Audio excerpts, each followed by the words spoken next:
नमस्कार जी। कहानियाँ यादों की में आपका स्वागत है। आज गुरुवार है और प्रस्तुत है मेरे धारावाहिक फर्ज का छठा भाग।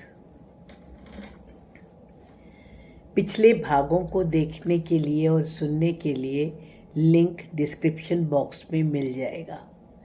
इसके अतिरिक्त जो भी पात्र अब तक धारावाहिक में आए हैं उनका परिचय भी आपको डिस्क्रिप्शन में मिल जाएगा। पिछले भाग में आपने देखा कि मम्मी तो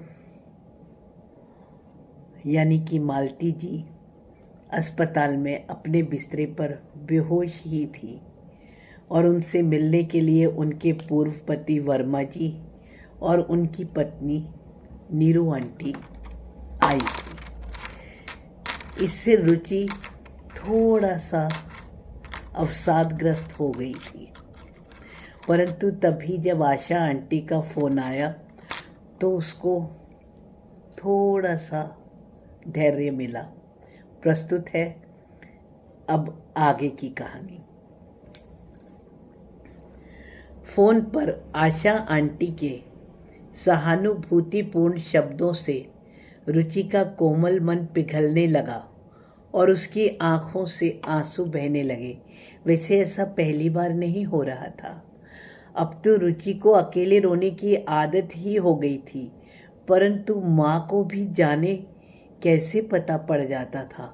वह तो अमेरिका में थी और माँ भारत में, परंतु फिर भी जब वह बहुत अवसादग्रस्त होती थी तो माँ की वीडियो कॉल आ जाती थी और फिर वे दोनों घंटों बैठ कर के बातें करते रहते थे।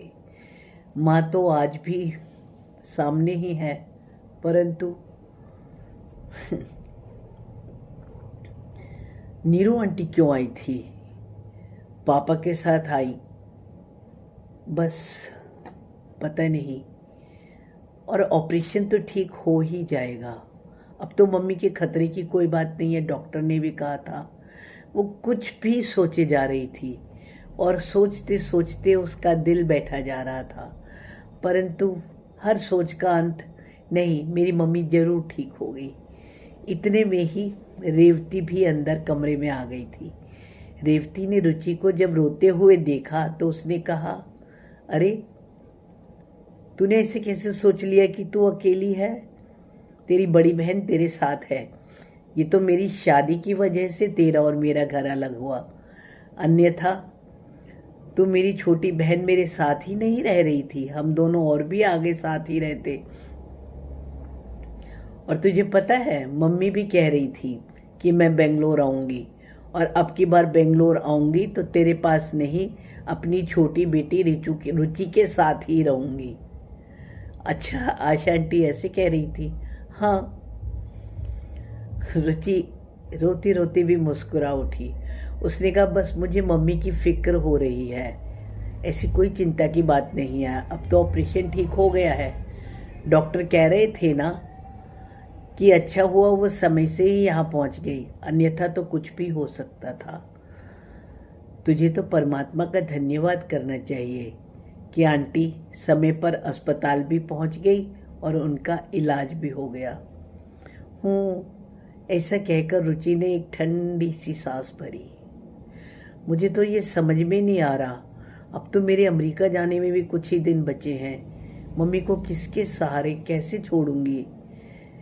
पापा की फैमिली में से तो किसी के भी आने का मतलब ही नहीं है।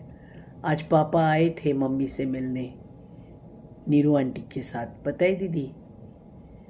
उन्हें ये डर होगा कि कहीं तेरे पापा तेरी मम्मी को इस हाल में देख करके पिघल ना जाए, इसीलिए रुचि आंटी साथ, इसीलिए ही तेरी नीरू आंटी साथ आ गई होगी।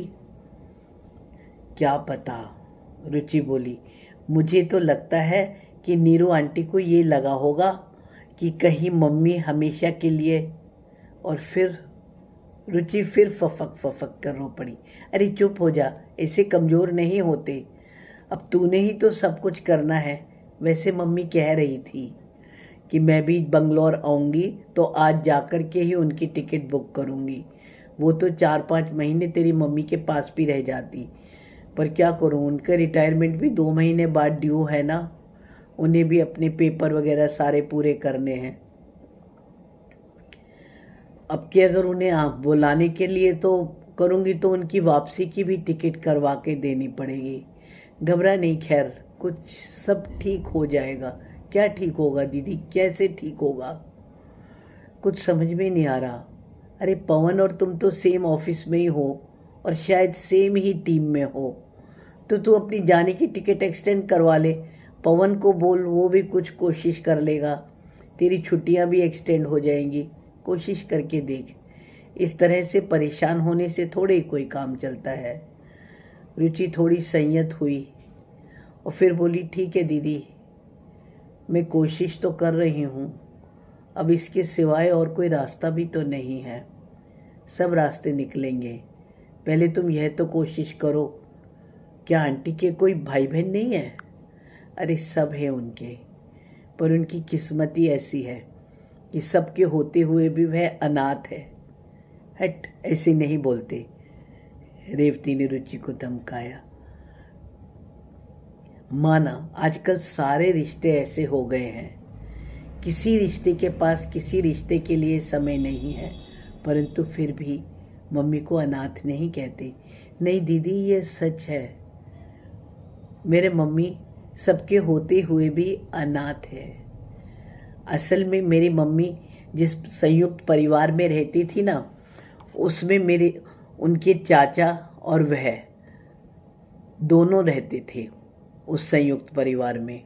मतलब, अरे भाई, मतलब मम्मी जिस संयुक्त परिवार में रहती थी, जब वो हुई ना तो उनकी एक बड़ी बहन थी और उनके दादी दादा ने दूसरी लड़की होने पर जब बहुत रोना पीटना शुरू करा ना, तो उनकी मम्मी ने अपनी जेठानी को, यानी कि घर की बड़ी बहू को, मम्मी को गोद दे दिया था। अच्छा, फिर मम्मी की बड़ी बहन थी, पर वो तो कज़न में बदल चुकी थी ना। उनके एक भाई भी हुआ था बाद में, पर वो भी कज़न ही हो गया था। और फिर तुम्हारी मम्मी, वो उसी घर में तो रहती थी। अरे नहीं, ऐसा नहीं हुआ।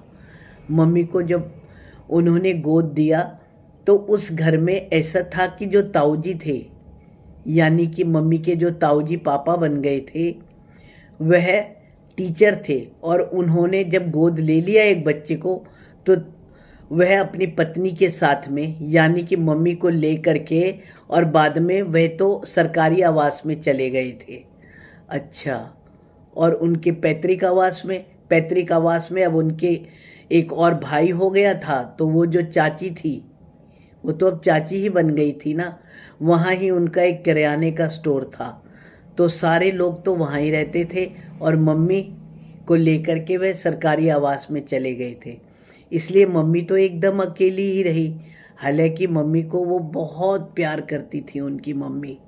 अच्छा हाँ, और वह क्योंकि उनके पापा टीचर थे, तो वह तो उन्हें बहुत पढ़ाना चाहते थे, और इसीलिए मम्मी बहुत होशियार थी। मम्मी बताती है, उन्हें कुछ भी समझ में नहीं आता था ना, तो उनके पिताजी उन्हें ले जाते थे और फिर किसी भी टीचर से उन्हें समझवा देते थे। बिना ट्यूशन पढ़े भी मम्मी ने हमेशा अपनी हर क्लास में टॉप किया था। अच्छा हाँ, तो फिर परेशानी क्या हुई? वो दोनों मम्मी के नहीं, वो दोनों भी तो नहीं है। क्या हुआ था? बहुत लंबी कहानी है दीदी। बस उनके साथ में हमेशा ऐसा ही रहा। खुशी के कम दिन मिलते हैं, ऐसा लगता है कि उन्हें सारी खुशियाँ मिल गई। जब मम्मी को उन्होंने गोद लिया तो मम्मी को तो वास्तव में ही इतने प्यार से रहना, इतने अच्छे अच्छे वो कपड़े दिलवाते थे, पढ़ना लिखना। अगर कभी मम्मी अपने पैतृक घर में आती भी थी ना, तो उनके सगे भाई बहन जो कज़न बन चुके थे, उनके कपड़े देख करके, उनके खिलौने देख करके उनसे तो चिढ़ते ही रहते थे।